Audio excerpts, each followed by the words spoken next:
Hi, my name is Rickert. I'm a volunteer developer for the first LEGO League.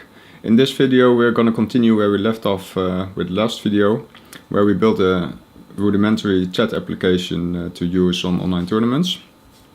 And we're going to start by where we left last time. So I have my mmap server running on this right hand side panel. And the last time we created a little chat application, and I've got two instances running here. So if I type in the top window, it will show up at the bottom. If I type in the bottom window, it will show up in the top window. What we're going to do is make a little change to what we did last time. What we did here is publishing a line every time a user typed something, and that line was basically one string containing everything inside it. But in this application that we're going to build next, we want to use both pieces of information separately. So instead of publishing a string, we would like to publish an object containing all separate information at once. So the change that we're going to make here is, instead of this string, we're going to create an object user and line, and that string gets sent over to the message bus. And of course, when we create or when we receive a message here, we want to not just show that message as it is, because it's now an object instead of a string. We want to format it in a way that our application wishes to format the message. So in this case, I'm gonna build a little string together, much like we did when sending the string previously. Now we're gonna use that formatted string to write our output. So when we relaunch both of these applications again,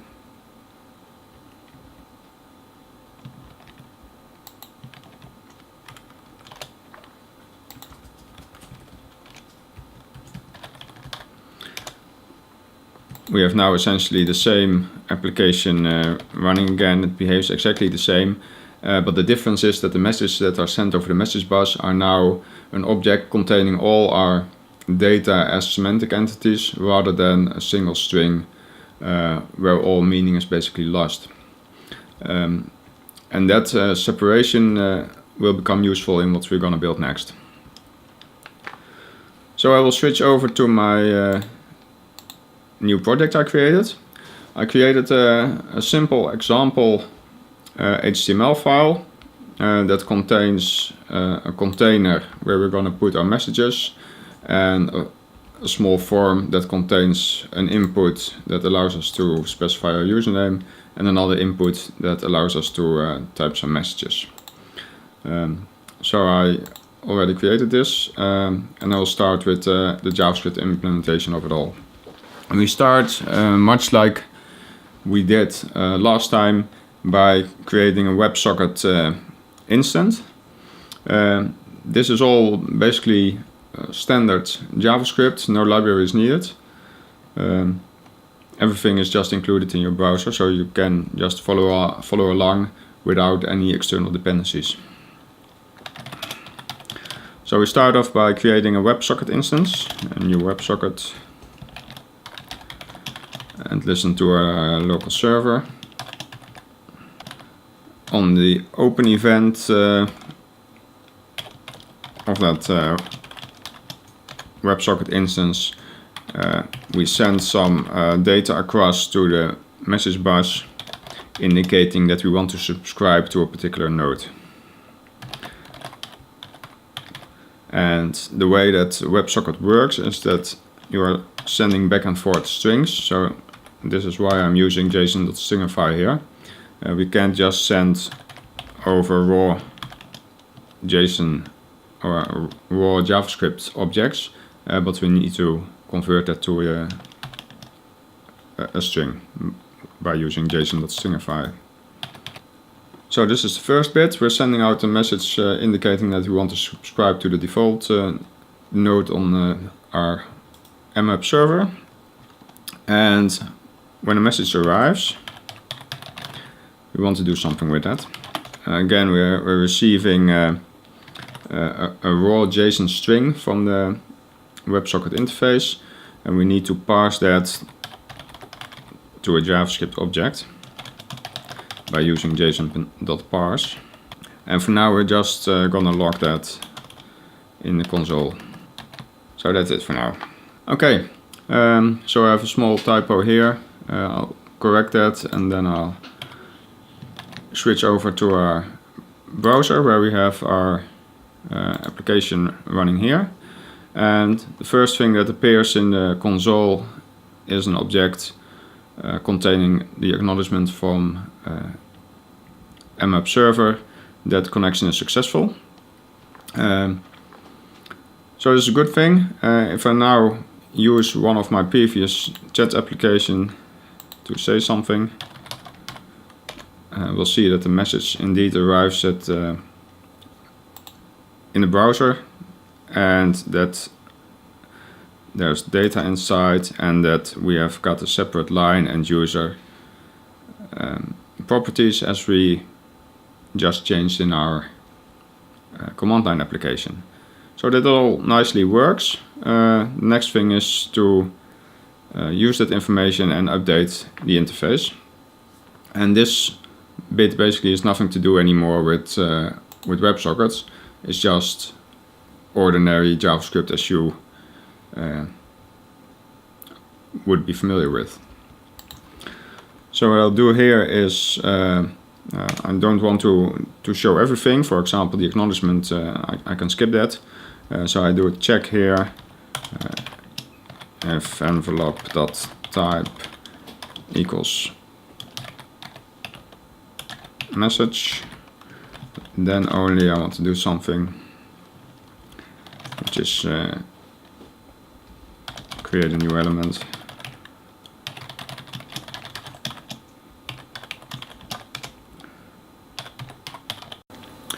I'll create a span element containing our user, so we can use some styling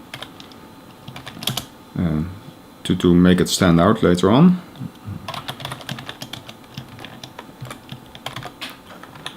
Correct a little typo there. And lastly, we need to append that element to the messages container that I've shown in the HTML previously.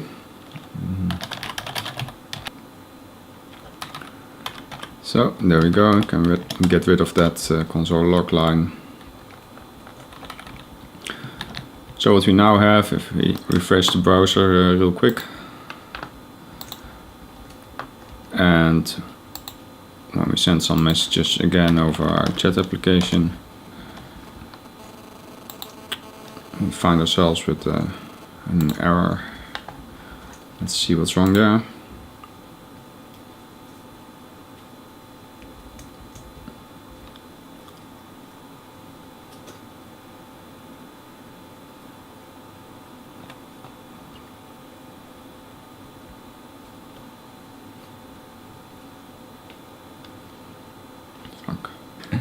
So if I refresh my browser here real quick, and when I type some messages again in our command line application, you see that the messages also appear in the web interface. So now we want to send some messages back again, and we want to do something with this form. So if I type something here and press enter, the whole page refreshes. Which is obviously not what we want. So what we'd like to do is create an event listener to the form. We listen to the submit event.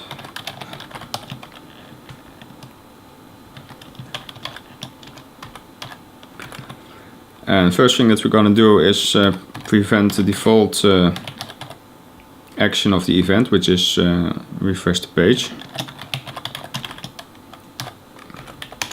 And the next thing is what we want is to read out the values of our input elements.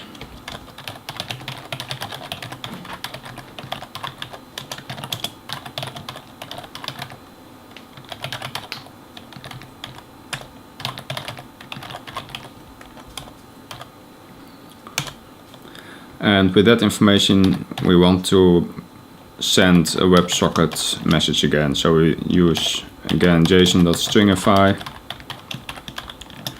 to create a string from our object. There's some mmap server related data around it that tells us what we want to do, which is publishing a message to the default node and to the message topic.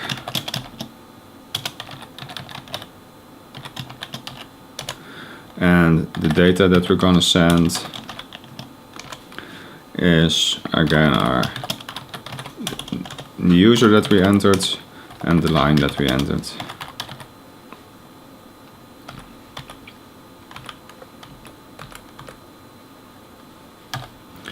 And last thing that we want to do is clear the contents of our line input.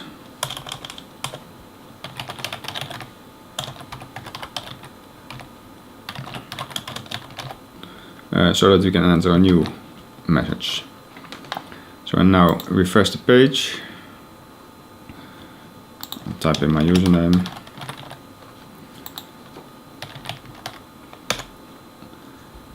so I can now send messages, talk to myself, but if I have a look at our command line application, we see that the message also arrived there. So we now have 3 applications running. There's this one on the right hand side, command line application, which we called top. There's this other one that we call bottom, and there's this last one, which is myself. So we've got 3 clients communicating to each other, 2 via the command line and 1 via the browser. So this basically concludes our tutorial for this bit. The takeaways I want to give you is that it's very easy to use WebSockets in a browser. You don't need any dependencies of any kind. You can of course use libraries like AngularJS or other libraries that help you in creating a nice interface. But essentially to use WebSocket, nothing special is needed. Another thing is that it makes sense to create your mmap message in such a way that it is as close to the data as possible. So instead of sending over a formatted string, you rather send over an object with all the basic information that anyone listening might be able to use. So in the beginning of this video we showed you how to not send over a formatted string but instead use an object, and we were able to use that information to specifically add some styling to our web interface by splitting out the bits and pieces that we wanted. So thanks for your attention and hope to see you again in the next video.